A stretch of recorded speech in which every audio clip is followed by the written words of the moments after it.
Well, welcome to Dragonheart. This is Chay and I'm joined by Mark Griffiths. Crazy week on and off the pitch, isn't it, Ben? Oh, just a bit. I'm absolutely exhausted. I've been, hobnobbing with Hollywood superstars, chatting to the star and creator of my favourite TV show, getting angry at Barnet, getting sad at Maidenhead, all the emotions. Well, should we get into it? We should do, because not only can we talk about those guys and those games, we've also got an interview with Tomi Caws, the big cheese himself, which is fun, as you'd expect from him. Yeah, it should be fun. He's a funny guy, isn't he? It sure is. Yeah. Let's get into it. This is Dragonheart. I'm Aaron Hayden, and this is Dragonheart. Well, Barnet, it was one heck of a performance from the sound of things. It was. We played really well. First 15-20 were a bit scrappy. And then once we got that first goal, we had such a clear game plan in that match. We were targeting the right back, making him make mistakes. They tried to pass it around at the back quite slowly. We were pressuring them. But the pressing was really clever. Like, the trigger was the right back getting the ball. McElhenney destroyed him. Absolutely destroyed him. And the first goal comes from Mullin tackling their centre-back. It was exactly what we'd planned for. It was excellent. And from that point on, one of those rare feelings watching a Wrexham game, we've won this. They just fell to pieces. They didn't have a reaction to us knowing what they were going to do. So you just kept doing it worse and worse, and we kept hurting them more and more. We did the right thing against Barnet, really, because they're a bit of a basket case team. And I think if you get in their heads, get an early goal like we did, it's usually an easy game, isn't it, with Barnet at the moment? Yeah, and that shape worked well again. Yeah. The 4-2-3-1, which I'm going to change into my PIN number, I think. Remember when you heard it first? That worked really, really effectively. We were getting 4 players forwards all the time in attacking positions when they were chasing the game in the second half. I mean, my one real worry about that game was we should have scored 6 or 7. Second half, we missed so many simple chances, and so many times when we had players over on the break and didn't end it with a goal. It was silly, but we were getting those players into those attacking positions and causing them all sorts of problems. It was fantastic to watch. So who are the key players in your point of view then? I know it sounds odd to say this, but Hayden was absolutely magnificent, even though we didn't have that much defending to do, because every time the ball came near him, he won it. There was a bit of play that epitomised him, where he made a terrific tackle when Barnet were breaking. The ball's rolling out for a throw, and somehow, and it was right in front of me, so I felt I could judge it well. I thought he's never going to keep that in. Somehow he accelerates, slides, keeps it in, and on the stretch passes it to a teammate who starts breaking. And you think, that was just Hayden, even though, we didn't have that much to do defensively. He was a massive. Brisley was solid as well. And Bryce Hosanna was spectacular, the way that he was running at them and causing them problems. And then, of course, Mullin was just too good for our level. And McElhenney, I see I'm going to go for the whole team at this rate. Tozer was dominant in midfield. Davis got some good supply in. Yeah. What impact has Brisley brought to the team? Because he's only just come in, isn't he? Yeah, I think he's sort of Brian Carey for this division. Yeah. He's big, strong, solid, win stuff, clear stuff. Do you think he could work in a back three? I think he definitely could, but my question would be, does Hayden prefer a back 4? Because looking at the way he's played, even at Maidenhead when we had goals in, I think he's like Manny Smith, maybe one of those centre-backs who likes playing in a pair rather than the 3. So far, are you preferring this new system over the previous? Despite the Maidenhead results. At the moment, I do. I was talking to Wayne Phillips before the game, and he was saying nothing to do with formations. It's all to do with players playing better. And I see where he's coming from, but we are getting the ball on the floor now. We're moving it around on the floor. Mullin's getting involved in games. You got a player of his calibre, get him involved. I think that was the first leg of the Marine games, really put a real shock into the system of all the players, isn't it? Yeah, that's true. That we had to really change the way we're playing, otherwise teams are going to comfortably beat us. So maybe there was that reaction to that, maybe, as Wayne's saying, yeah. So following on to the Barnet, the Barnet game you were obviously really happy with. Listening to it just sounded like we were never really in trouble, which is always a nice problem. It's a nice feeling, really, isn't it? And then going on to the Maidenhead game, which really was like a Hollywood drama, wasn't it? Oh, yeah. Well, people, I'd heard talk they could be there, but it didn't sound like they were. And when you arrive at the ground, there's a lot of stewards here. This is interesting. And they turned up about 10 minutes before kick-off. Oh, the buzz was mad. But the thing I wondered, I mean, those Wrexham fans were buzzing anyway before they arrived. But afterwards, you should have heard the noise. It was outrageous. And it was a shame it didn't go our way, although it must be pointed out, and I'm chuffed about this, because I mentioned it to Mr. McElhenney, that's the first time we've scored 2 goals with 10 men since the first game we played in the conference when we beat Stevenage 5-0. Wow. And even then, Stevenage had 10 players as well, so we didn't have a disadvantage. And I was rather proud to say that in the question and answer, the press conference they've just done, the first question they asked, Rob McElhenney quoted that stat back at them. And I was like, go on, Rob, come on, son, well done, good lad. You are Rob McElhenney's stato now. I'm his personal statistical... To be fair, I think you probably hold most of the Wrexham stats, don't you? It's quite sad, isn't it, really? No, I think there are people who know more about me, but they sensibly don't broadcast it as much as I do. And my co-commentator, Paul, on Tuesday was actually talking about the spreadsheet. He got to see it in the flesh. And you were tweeting about it as well. I did. The infamous spreadsheet. Get in contact with myself or Mark about inquiries of purchasing. It's in this here. Spreadsheet. It's in here, but it's worth more than this laptop. I could show you if you want. It'd be like some sort of Christmas advert where you open up the laptop and gold comes out. You know, gold on Mateo. Oh, well, that would be a trick, wouldn't it? Let's cleave him out of it. Well, thank you very much. I'm here all week. The game itself, frankly, we started better than Barnet.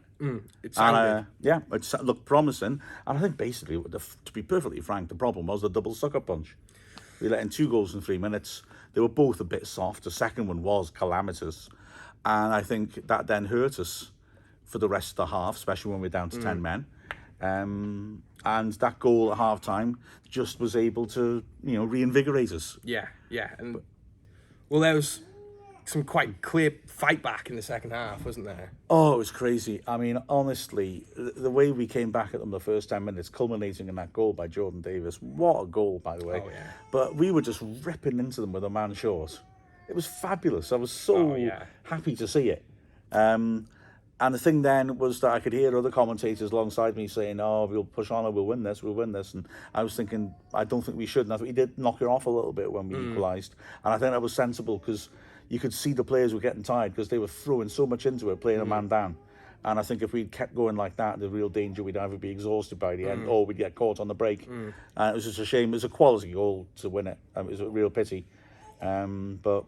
that's showbiz, but the half we showed was fantastic, I thought. Oh, 100% with 10 men as well. So, yeah, what an advertisement for National League football for Rob and Ryan to come see. Oh, yeah, and they've been saying in a press conference how much they loved it. Even the grief they were getting from the Maidenhead fans they enjoyed. Welcome to British football. It's all about banter, isn't it? Yeah, absolutely. Anyway, after this, we're going to have a quick chat about Rob and Ryan. This is Sean Brisley. This is Dragonheart. Well, it's been a bit crazier than I even expected, to be fair. Yeah. The whole atmosphere around what's going on at the moment. You can hear everyone shouting right now. Yeah, exactly. Well, there's people outside the turf as we speak, and there's actors walking in and out. And it's really something that you'd never really think that you'd see at a National League level, and it's great, isn't it? It's really perking everyone up, even though there's all these COVID cases and what have you. It's just great, isn't it? It's amazing, isn't it? It's just remarkable to have this happening to our town and to our club. What's been your experience of it? My experience of it so far is we got wind that they were going to go to the turf yesterday, and so me and my girlfriend and my son Wesley, who may hear in the background, we thought we'd stand and wait outside. We waited for half an hour and then went home. But for me, it's all the lovely photos I'm seeing on Facebook and all the videos about how happy it's making people, how they are ingraining themselves to town rather than, us being a bit of a circus, and it isn't. It's really the opposite, isn't it? That's a good point. That I think it's been very organic. Yeah. It has been just them coming here and enjoying themselves. Yeah. I'm loving it, and they've been saying how just coming here has inspired them to be more involved, even more committed to it. Yeah, exactly. It's fantastic. Exactly, and it's just a sign of things to come. And I think they'll come as much as they possibly can, which is great. That's exactly what they were saying. Yeah. Totally. As well, just in town, it seems like there's a bit more of a buzz. It seemed busy today compared to normal. Yeah, it didn't. It's just everyone is talking about it on Facebook, Twitter, everywhere. It's just brilliant, isn't it? It's exactly what everyone wanted it to be. Yeah. Well, we've just I've put together a little report as well. So shall we have a listen to that and see what it sounds like? Hi guys, I'm Dominic Bowes and this is Dragonheart. Well, I'm driving to the racecourse. It's a drive I know well. I've made it quite a few times over the years. I've never made it in order to attend a press conference by a couple of North American superstars, or I'll be honest with you. The fun last night at Maidenhead was something to behold, and now they're coming to Wrexham. And fortunately, I'm going to be able to get in amongst it and see exactly what happens. I wonder if they'll ask for a selfie with me. I would, if I was them. Full disclosure. It all seemed pretty quiet and normal when I arrived, but just round the corner, the fans were waiting on the Mould Road, desperate to catch a sight of their new owners.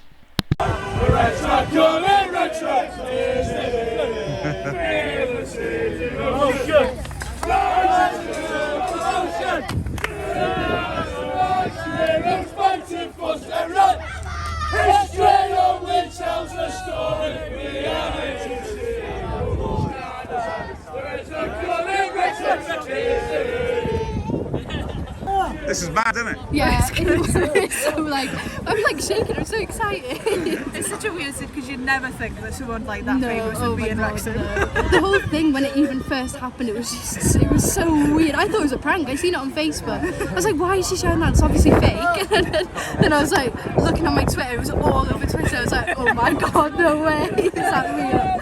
It was so strange, but very exciting for such a small little town, isn't it? It's crazy. Everyone says about how it's great that it's happened to Wrexham, and it's true, isn't it? Yes, you oh my God, see the excitement, it's amazing. Nothing really goes on here, and then No, you think, oh, this is definitely not. massive, Yeah, isn't it? it's just weird. It still hurts my brain to think about it, to be honest. How long have you been here?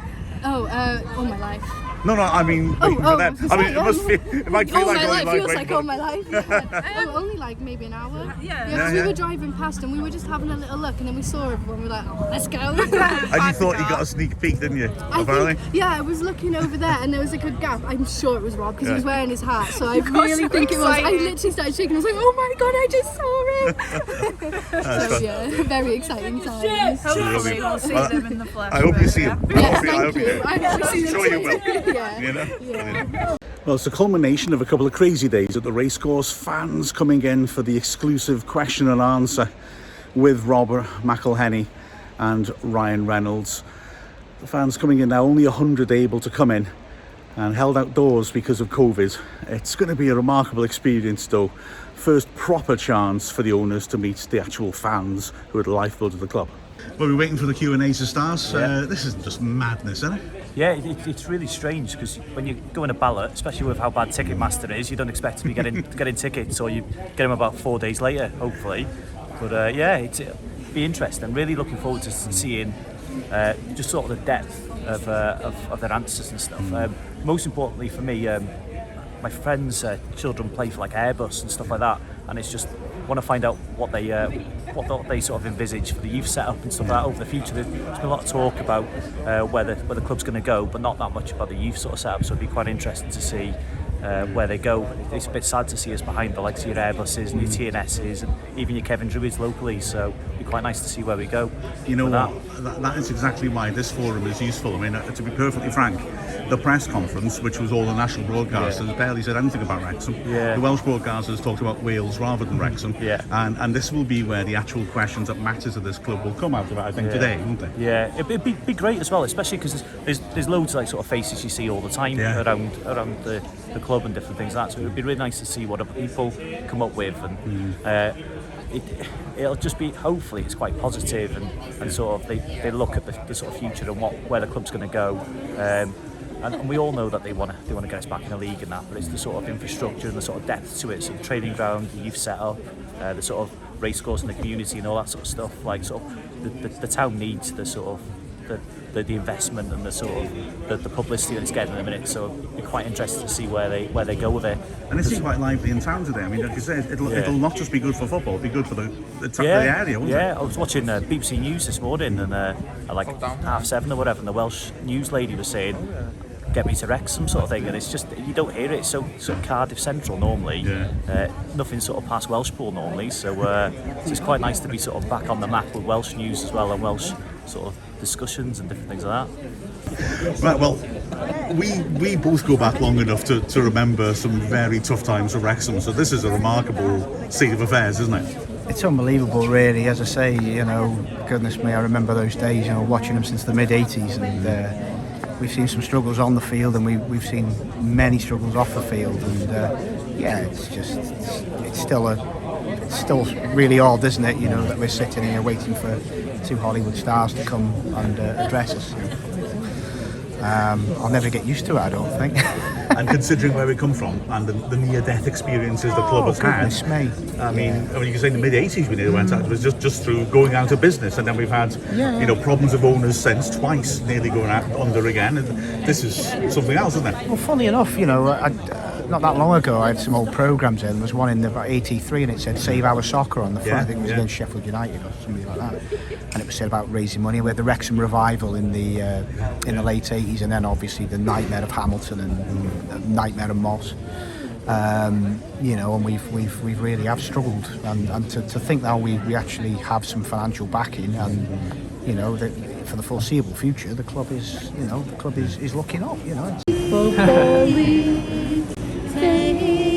To the football league. There you go. What was the connection between you and Wrexham Football Club? We had no direct connection. It was just a feeling. And out of all the clubs, why Wrexham? Well, let's come up a bit. Why not Wrexham? Yeah, it's just, I mean, there's look, sports is storytelling. You know, and there's just an inexhaustible wellspring of storytelling with this club. I mean, it's past the fact that this stadium is one of the oldest international stadium on earth. I mean, it doesn't stop, and there's a real opportunity to grow, and that's all you ever really want, you know. So it's that's what drew us here. I think primarily it's just the opportunity to grow something powerful.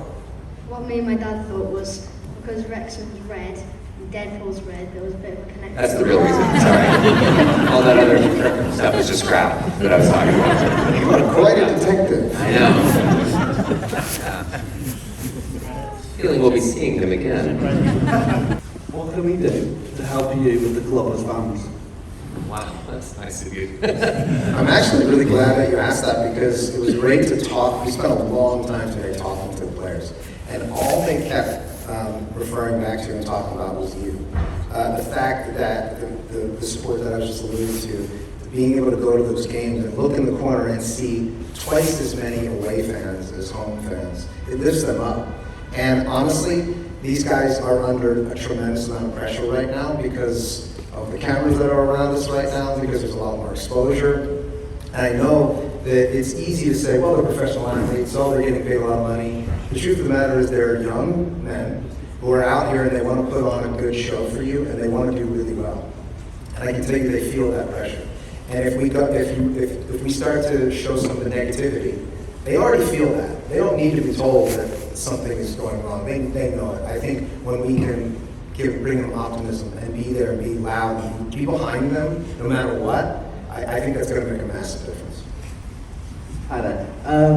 Are you looking at continuing to bring music concerts to the race course? And if so, if you could pick any band or artist in the world to bring here, who would it be? Beyonce.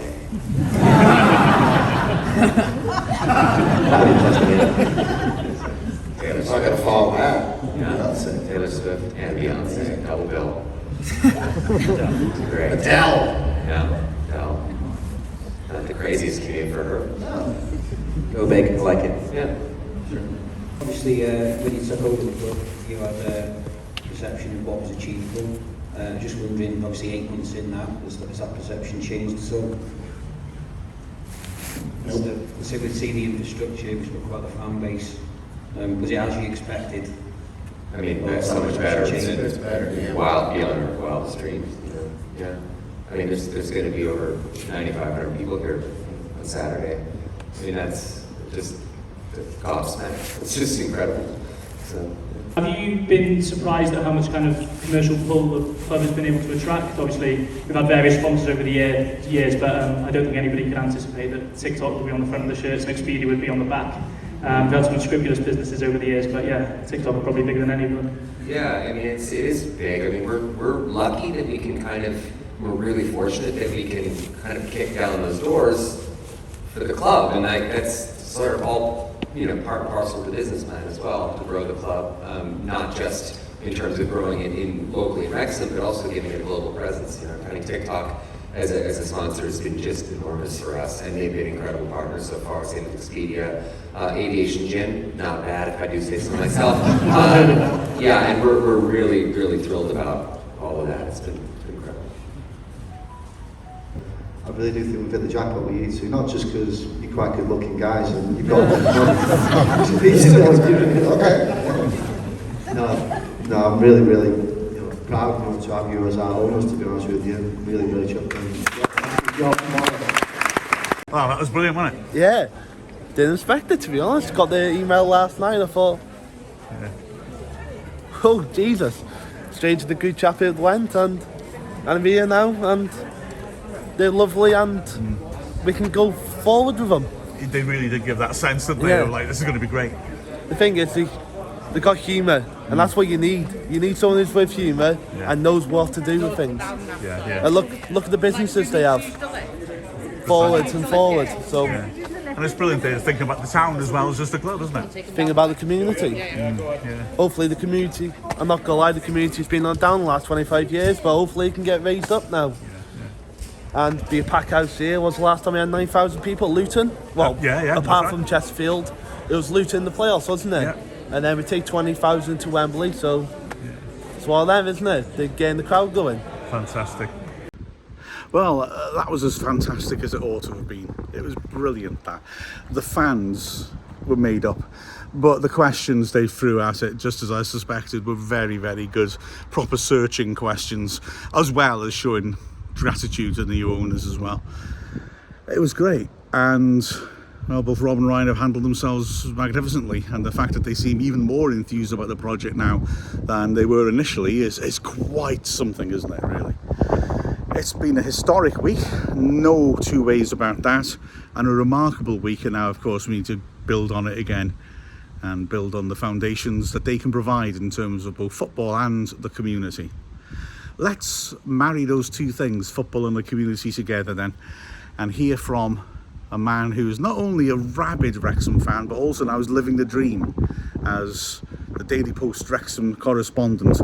What do you call him? He's a man of many names, but for me, he's only got one name. Tomi Caws. I'm Jake Hyde, and this is Dragonheart. Oh, well, right, I've been looking forward to this one. Tell you what, the man with a million names, I don't know what to call him, a Kausvauer, Mr. Cheese. I just don't know what the formal form of address is for you, Tommy. I'll accept any of the above. I'd say to you, Mark. To be honest, yeah, I'll take any of them. But I was actually yesterday while I was camped out outside the turf like a fanboy waiting for the pair to arrive. Someone shouted out the window, "All right, Caws." I was like, "Yeah, it's pronounced Caws, mate." But yeah, it was all good. Rebel without a Caws. Yeah. Love it. That was the guy. Love it. I've got to say, we'll talk about this week. I think we'd do well to avoid it, wouldn't we, really? But yeah. Oh, I'm just very jealous as well. I mean, what a fantastic job to have. I mean, you're a diehard Wrexham fan, and now you get to be on the inside of it and telling everybody what's going on. That must feel fantastic, that. Yeah, no, it is fantastic. It is, I am loving every minute of it, to be honest. But I'm a glass half empty man as well, so I'm sort of like, I'm enjoying it. I love it, but at Barnet on Saturday, I'm looking at the away end and we're going, oh, I'd love to be having a few pints and up in that away end up there. But yeah, I don't think I'd be able to type up my match reports as well if that was the case. So, but no, as you say, mate, it's an absolute dream come true. I mean, you know, and especially like to come into the job now. I mean, it's all a bit crazy at the moment, as we know, but no, it's brilliant. And you know, I'd like to think I know where Wrexham, and you sort of think, oh, how are we going to manage to this one up? But I'd like to think there's some good years ahead, Mark. Fingers crossed. Well, logic suggests there should be, shouldn't it? I mean, absolutely. And obviously, I mean, you're a popular, affable fella anyway. People like you, but I mean, you bring that across. And not everyone. Well, you know, the people who count, to be fair. You bring that across in your work as well. It's quite refreshing and lively. That's a stupid word to use, but it's good to watch. Good to read. Oh, Mark, do you know what? Coming from you, mate, that absolutely means the world, and I mean that genuinely, because you know, I listen to your commentary, and as I've said to you before, and I didn't mean it offensively, your commentary. I mean, you're the most positive commentator of all time, and I mean that like as a compliment. But let's not kiss each other's backsides too much here. Hey, welcome, carry on. I'm all right with it. No, but honestly, mate, I absolutely love your commentary. But no, Mark, as you say, you know, it's I enjoy.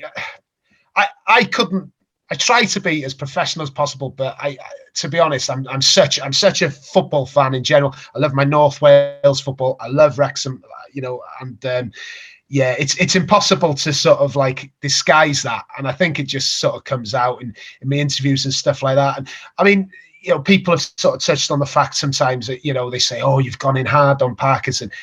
It's for no other reason other than the fact that I'm as frustrated as anyone, and perhaps, you know, like, yeah, and I know Rich is the same from the leader, and we talk, and you know, it hurts us as much as it hurts any fan in the stands. So quite often, it's questions that we as fans want to know ourselves. So we sort of, you know, we try and do that, but no, it's.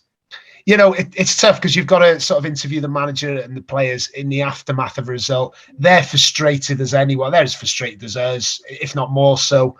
So sometimes, you know, like emotions are running high and stuff like that, and you know, that maybe comes across. But I've got to say, people take the mick and say, "Oh, I bet Parkinson hates you" and all that. But he's never swerved any of my questions. I've got to hand it to him. He's always been honest. He's always given his honest opinion, and you know, I've got to speak as I find. We get on okay, but yeah, like I say, it's I'm still learning. I'm still learning on the job. Every match that I do, I learn something new, and you know, not just on the job. I'm still learning at life, to be honest. But yeah, no, like you said before, Mark, it is like a, but it is a dream come true, really, to do this sort of job and to be able to chat to the players and stuff like that. I'm more starstruck speaking to someone like Liam McElhenney than I am to Ryan Reynolds. So, you know, it's crazy, really. I know exactly what you mean, exactly. and I'm afraid it doesn't really wear off, even when you're ancient like me. I'm a little shy to say to the player, hello. Yeah. But no, it's I mean, I must say, I think from within the club, that's the feeling about Parkinson as well. He's very media savvy in the sense that he's been at higher levels, and he's prepared for anything. And I think he's cooperative. Just to give you an example of this, you know, I mean, obviously, managers' notes in programs, it will be somebody will sit down with the manager who probably doesn't want to do it, and they'll just say some stuff, and then the person will transcribe them. But Parkinson writes his own. So, you know, he's aware of the value of media, and he's not inexperienced, he's not daft. I don't think he's scared of difficult questions, to be fair to him. Yeah. What I like about what you do, and I know it's a hard balance to strike, is that you don't just go along the obvious questions, which it's really easy for a journalist to do. You know, are you happy you won? Are you sad you lost? That sort of line. But it's a bit more talking to the person as a person as well, and that's, I think, what makes it a good interview. Yeah, no, thanks very much for that, Mark. I appreciate that. And it still feels surreal, people calling me a journalist, because it's like, oh yeah, I'm a journalist, aren't I? But yeah, it's still surreal. Like I say, I'm you know, I'm thankful to be in this job, and yeah, I think that maybe comes across. I wouldn't really want to lose that genuine sort of thing, because you know, I sometimes watch interviews, especially at the top level of football, and they're so bland, and I just, you know, football's about characters and stuff. People love the characters. You know, you like your Gascoignes, and you know, you like even in Welsh football, your Malcolm Allen and people like that. You know, they love those sort of characters. But you've got to remember as well, like you know, even in the fifth tier where we find ourselves, and I've been for 14 years, these guys, they're all very media savvy these days. You know, whereas perhaps in the past it wasn't so much, as you'll probably know. Well, as you'll definitely know, Mac. But sometimes I read things on the forum. I should always stay away from the forums. I always tell myself, don't go on the forums. But I read some stuff, and they say, "Oh, what a load of basically about you know, the interview and stuff." The manager's not going to come out and say, "Yeah, we were all rubbish today. Our players were a disgrace." That's counterproductive moving forward. You're going to lose your squad in an instant by saying stuff like that. So you've got to be realistic about what these guys are going to say to you. But yeah, like, I can only reiterate what I said before. I think Phil Parker's very honest after the game, you know, as far as he can be. Obviously, he's got a job to do. He's got to be aware of that. That comes first and foremost. But yeah, he's never once swerved a question, even when perhaps he probably wanted to punch me in the face, especially after Stockport. I'm thinking about Stockport. But, you know, at the end of the day, like I say, football, it's an emotional sport. We're all absolutely even the thing is, we're Wrexham fans, and any fans really. We could win our first 9 games. As soon as we lose, oh, the manager's rubbish. He's got to go. He's a load of rubbish. And we're all a bit like that. We're all a bit knee-jerk in football, aren't we? But I've got to say, you got to be realistic. Yeah, I could give you the. I was saying this last week, and Keats would always say, "Don't get carried away, either positively or negatively," because you know, a gut reaction's always going to be over the top. I'll give you a beautiful example that I saw of fans being like that. I used to sit in the Yale stand in the 90s with my dad, and there were these two fellas who were there every week. Must have been season ticket holders. They never looked like they were enjoying themselves. They were always screaming abuse at our players when they made a mistake, no matter how the game was going. And then we had this crazy run. Oh, I'm going to get the scores roughly right here. We had a Saturday, Tuesday, Saturday all at home. And on Saturday, we won 5-1. And you could see them, like, they didn't have anything to moan about. And they would just start to rock a bit, like quietly rocking in their chairs. Then midweek, we won, I think it was 6-2. This poor bloke's by here at the point of explosion. And then on the Saturday, we won 7-1. So we got 5, 6, 7 in a week. And near the end of the game, when it was 7-1, Andy Marriott comes out to like sort of the right back position, decides not to take any chances because the bloke's charging him down, and sticks it in the crowd. And one of them just exploded. "What do you think you're doing, Marriott? This is ridiculous. Get out of our club." It's like, this won 18 goals in 3 games. You're 7 goals. I'll take a throw in on the halfway line, mate. Yeah, it's absolutely ridiculous, isn't it? To be honest, when I first started going, I quite often used to go on the Mould Road stand, and you could be talking about anyone in that Mould Road stand. To be fair, that's what it was like, and it was. And the thing that I think it probably started in the 70s, you know, a long time before my time, but. The old thing when I first started to go, like in the late 90s, I started to go to Wrexham, and there was this thing that people used to say, and I used to think, it's just so untrue, it's ridiculous. They don't want to go up. Yeah. They don't want to go up. And I heard it, and I was coming back from a game, and my grandfather said, do you know what? They don't want to go up. And I said to him, you've heard that from someone else. Like, what do you mean they don't want to go up? And funnily enough, it was the season that we got promoted, 2002, 2003, when he said that. So, you know, yeah. Yeah, you're quite right. That is something that's always been said. Yeah, absolutely. And it used to puzzle me. Like, what do you mean they don't want to go up? It's just nonsense. But I mean, we are. Like you say, we've always been a fan base of moaners, Mark. Yeah, exactly. Let's moan about it. I mean, when I was a kid, was first watching us, so that's the late 70s. I'll have you know. Are you sure, Mark? I reckon you were an early 70s man, to be honest. It's hard to think back, if I'm honest with you. I don't remember Mark Bolan. Must have been late 70s. Even then there was that sense, like when we got relegated down from what was the old second division. I think there was a sense then of we maybe extended ourselves a bit too much. We start building stands on the money of it and have to sell Mickey Thomas, Bobby Shinton, and that maybe we'd extended ourselves. I don't know if it's that, but ever since then, people have always been saying they don't want to go up, and it's just daft. I mean, when I first started watching Wrexham, I always remember being struck by reading something in Shoot or whatever. It said that Wrexham's the smallest town with a Football League club.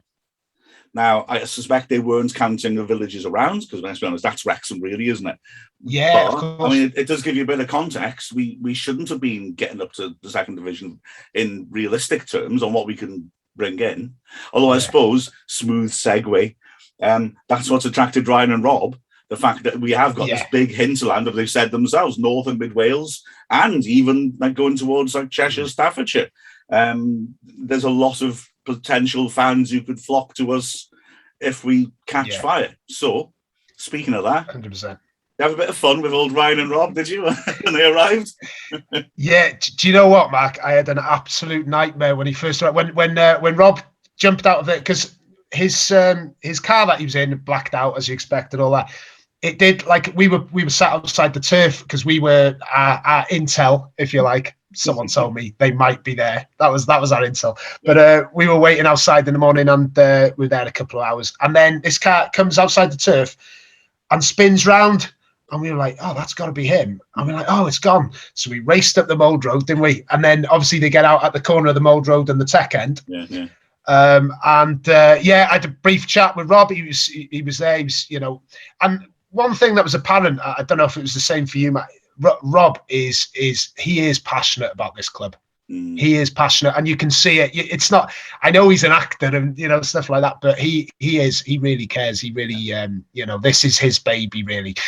Obviously, Ryan as well is really keen. He's but I get the impression it's Rob who is really invested into this project, if you want to call it that. I hate calling it a project. But yeah, no, like he. So anyway, the nightmare was he steps out the car. He's having a chat with people. I'm there talking to him about 2.5 minutes, holding my camera like that, and asking him what was the game like last night, how was it, and and then I look at my phone, haven't even pressed record, have I? Oh. So haven't even pressed record. Yeah. It's funny. I go to all these games and take videos and stuff like that and speak to everyone. When I was at the Rill versus Kimmel Bay game the other day, it didn't happen at that game. No, I never forget to press record at that game. No disrespect to Rill and Kimmel Bay, of course. I'm not saying you're not as big as Rob McElhenney, but yeah, the one moment I finally meet the chairman, and I haven't pressed record. So I think overexcitement played a part, maybe. Yeah, quite. Yeah, they owe you one though, don't they? Now, so Yeah, exactly. Well, hopefully today, as we speak, Thursday. Fingers crossed. Absolutely. We'll see. The Q&A is today, of course, and later on in the day. And so, but it was just the whole town was just crazy. I mean, I was at the racecourse for a big chunk of the day, but I went out to see that part of the ground later on, and loads of fans were all gathered there and chatting to them. Just a sense of excitement it's something else, isn't it? Yeah, it's brilliant to see as well, because I've said this for a long time. Our fan base is ridiculous. There's no other club of a similar ilk to us who could maintain the crowds that we have after being in this league for so long. You look at clubs who have come down here and gone back up. I look at clubs like Lincoln City, Hartlepool. Now their crowds shrank to below 2,000 at times. While they were here. Our crowds, I think maybe we had a couple of crowds, and at the end of maybe middle of the Saunders era, that dipped quite low to maybe 2,000 and a bit. But generally, our crowds have been fantastic. And I sort of remember when Gary Mills came in and stuff, and we were getting massive crowds then. And I mean, our fan base is ridiculous. And just what you said before, Mark, I think that's definitely a factor that they've looked at. They've gone, this is, a sleeping giant, and a sheeping giant, if we want to use the old fanzine name. But we really are, aren't we? We really are. We're the stereotypical sleeping giant, and hopefully, to continue the analogy, hopefully we will awaken soon. Yeah, let's hope so.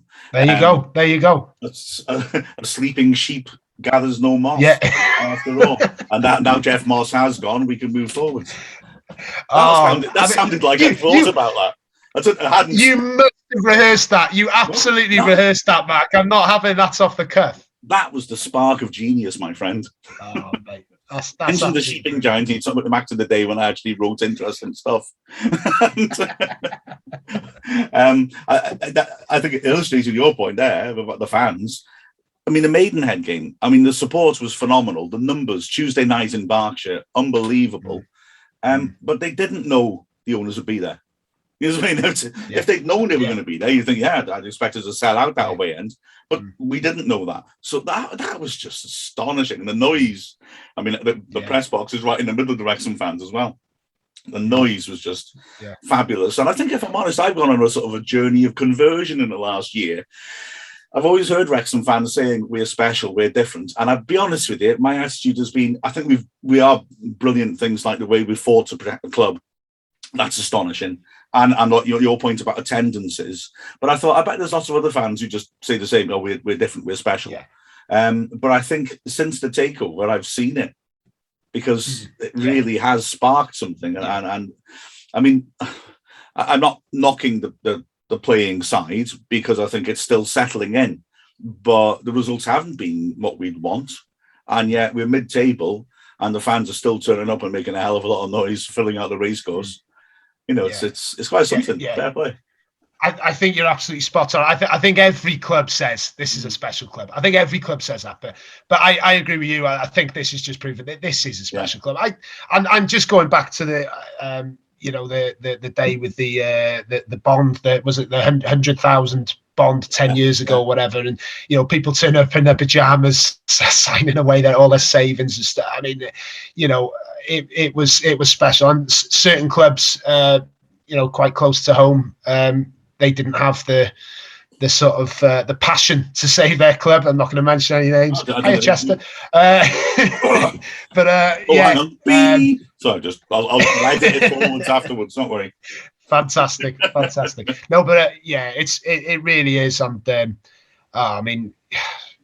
like you say, on the other night at Maidenhead, you're talking 3 days after we've sent near enough 1,000 fans to Barnet to send similar numbers down to Maidenhead for a midweek. And like you say, no one knew. None of us in the media knew. I think Phil Parkinson knew, but the players didn't. All right. So no one knew. And they've gone there to watch Wrexham. Yeah. That's no other reason. They've gone there to watch Wrexham. These are special times, and like you say about on the field, it's very frustrating that we lost on Tuesday night, because I know it was against Marine, but the Marine game at Nantwich, I saw signs of this team is clicking together a little bit. And then Barnet was almost the perfect away performance at Barnet. And I made myself look an idiot. I'm a bit of a plug here I'm on the Alternative Wales podcast. And I said we recorded that on, I think it was Monday. Yeah. And I said, no, listen, we're going to go to Maidenhead. We're going to win. I'm confident. The last 2 games have been brilliant. And then, it's gone out on the Wednesday, and I look like a complete idiot. So not for the first time.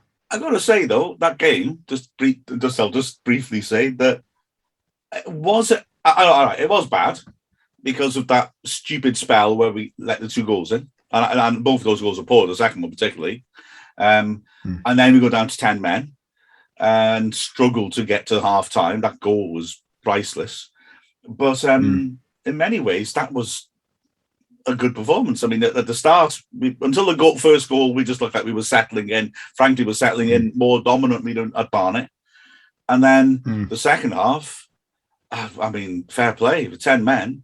I did tell Rob, this is my fab fact. I told Rob that's the first time we've scored 2 goals with 10 men since we beat Stevenage 5-0.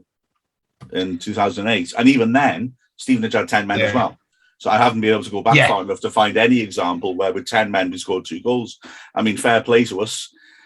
That was heroic. But having said that, defeat to defeat. Classic Wrexham with the bit between our teeth, and we go and concede a sucker punch winner. It's it's an absolute nightmare. Talk about that Stevenage game though, Mark. I mean that was the classic game of we're gonna walk the league. One season in the conference, we're gonna walk this league easy, and then And then I think Stevenage actually got promoted that year as well, or the year after. And they won the trophy. Crazy. Right, one last. And it's.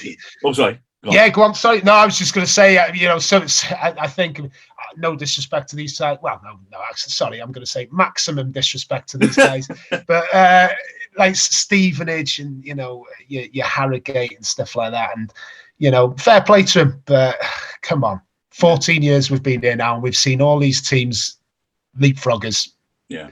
Come on, Ryan and Rob, sort them out. Get on that field. I'm feeling optimistic about it, I tell you. I'll let you go, but I got one last question, because had it not been for the madness of Ryan and Rob this week, I would have asked you more about supporting Wrexham before you were working with the Post.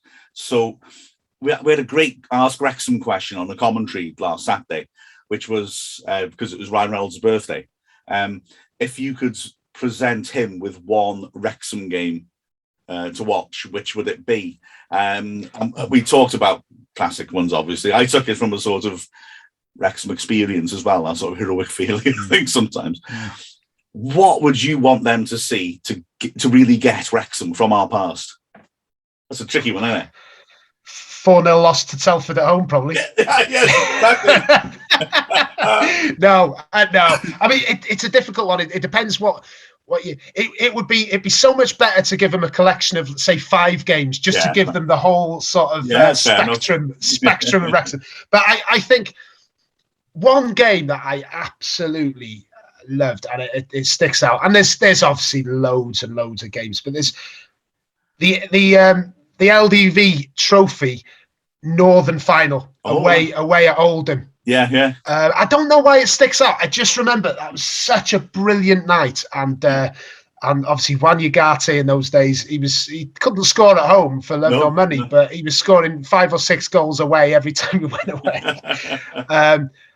That game, to me, there was just something special about it. The atmosphere was awesome. We took a big crowd there, as you'd expect, and I think it finished 5-3, didn't it? At the end, it was an absolutely crazy game. And that's always been a game I've sort of looked back to and thought, that is classic Wrexham. In the sense that I think we were 5-1 up at one point, and then we were like, we're going to Cardiff, and then they scored 2 late goals, and it's like, and that is Wrexham in a nutshell. In a sense, it's like, this is amazing, we're the best team in the world, and then hang on a minute, don't get too excited. You haven't been paying attention. If you think this is all good, you haven't been paying attention. So. That's just one game. I don't know why. It's a weird one. I don't think anyone else would pick that one out. But I absolutely loved that night. I think that's a fantastic call. I actually have very clear memories of that for the wrong reasons, because I'm a teacher, and it was during half term, and I looked at the fixture list, and we haven't got any games that week. We'll go away. So I was in Berlin, great city, but I missed the game. Berlin, the hotel was mad. It was in East Berlin. Obviously, long time after the wall had fallen. It was an old-fashioned sort of GDR-style apartment block as it converted into a hotel, and it was amazing because they spruced it up. It was a nice hotel, but you could see what it had been. It was really old, and I remember sitting in the hotel room trying to get news of it and seeing these goals flying in, thinking, why am I having a lovely time in this fantastic city? I should be in the coldest football ground on earth watching this. And then I didn't enjoy the second leg for the reason you're saying. I was commentating on it, and because we'd let them back in a little bit. I mean, okay, you step back now. We won 5-3 away. We're through. But I just felt so edgy until we scored, thinking, my God, if we throw this away, there's your typical Wrexham. I hated it. Absolutely, and just about. How did you manage to screw that up with a fixture list, Mark? What's that? Of course, because you booked it in advance. I see. I've done worse. I've done worse.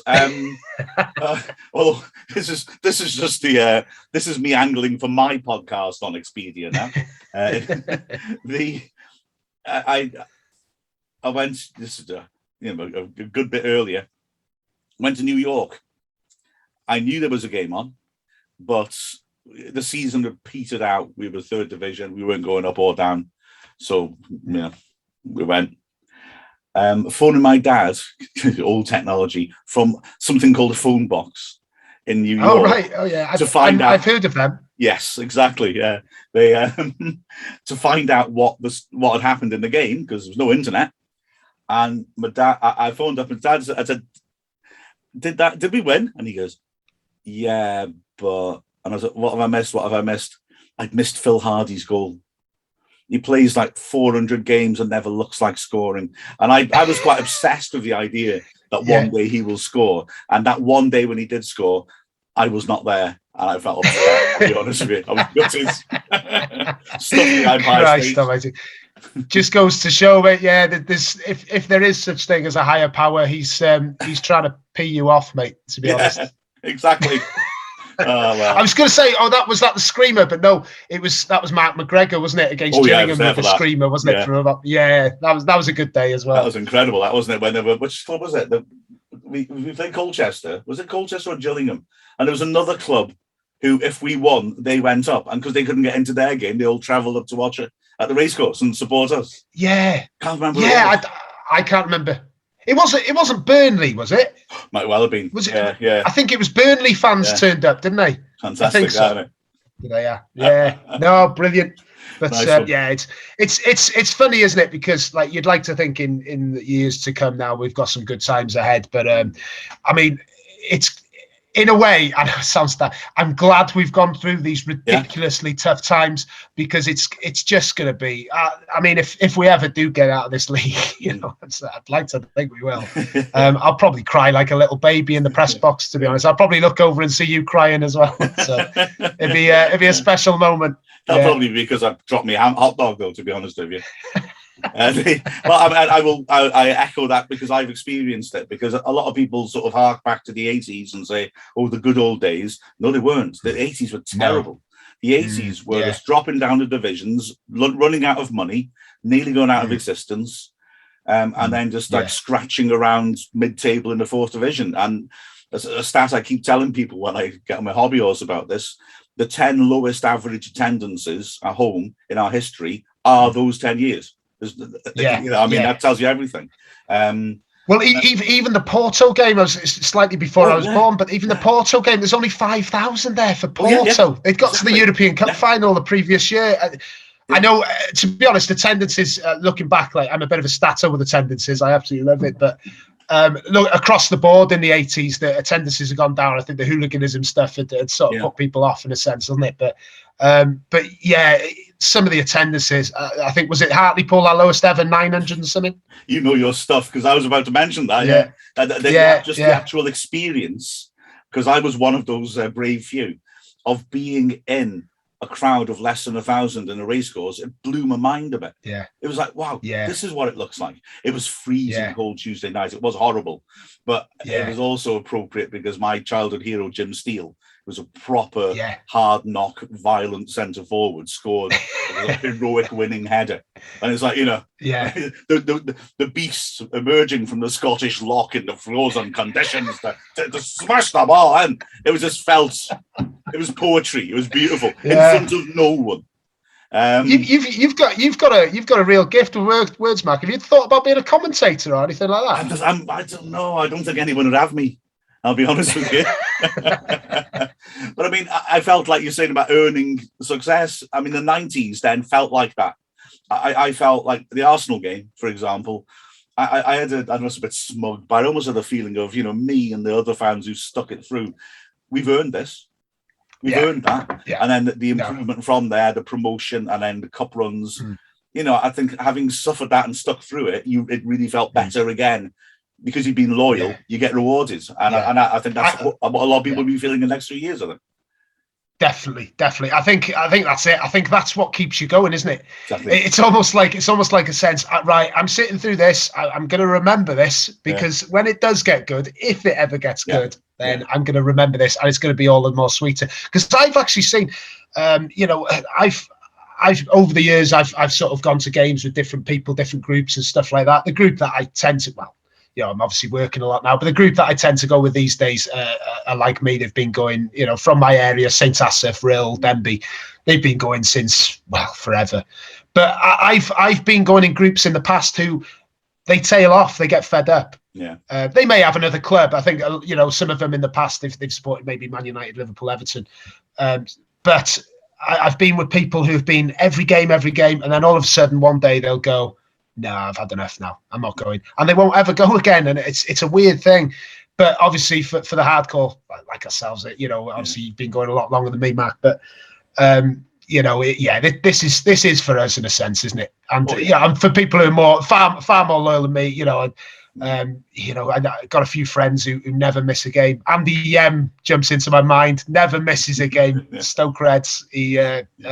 But there's so many of them. There's so many who travel all over the world, and hopefully for them more than anything, let's have a bit of success. The banter years have got to come to an end at some point. I reckon so. Absolutely. Well, I've got to say, you keep using the word them. You shouldn't be. You shouldn't do. You should be using us, because you're as committed as anyone. And I've just got to say thank you so much for doing this, because it's been an absolute blast. It's been as much fun as chatting to you after the matches, although that stuff can't get broadcast, can it? I was going to say that, Mark. Yeah, we won't go into the conversations we have in private after the game, but it's not that bad, by the way. I don't want to. We're not saying anything illegal-ish. Well, I don't know. Nantwich. Yeah, that was pretty dark stuff, that, Mark. I was actually questioning our friendship a little bit after that one, but how presumptuous to call it friendship in the first place. You're the best and a business associate. Thank you. I'll take that. Yeah, you are. Thank you very much for having me on, Mark. Absolutely. And I love the show and everything. So, and I love your commentary. I'm trying to get my hands on your commentary of the 4-0 Telford loss at home, because how you'd managed to put a positive spin on that one. I'll dig it out for you. Probably everyone thought we'd won. Yeah, sometimes when I used to finish work at about 10 to 5, and I'd tune in, and there's Mark Griffiths. Oh, and it's been a brilliant day at the racecourse. Yeah, we only lost 9-0 to Hayes and Yedding. Nah, sorry, mate. Like football. Big fan. Yeah, I'll try and be miserable in future. I'm sorry. I'll turn over a new leaf. I'll become the Radiohead commentator. The Tom York of Wrexham. I like that. Exactly. So I would have been the Morrissey of Wrexham, but all of a sudden that means something different, doesn't it? So, nah. Well, thank you again so much. It's been an absolute pleasure. You're a legend. Thank you. Thank you very much, Mark. Really appreciate that, mate. Cheers.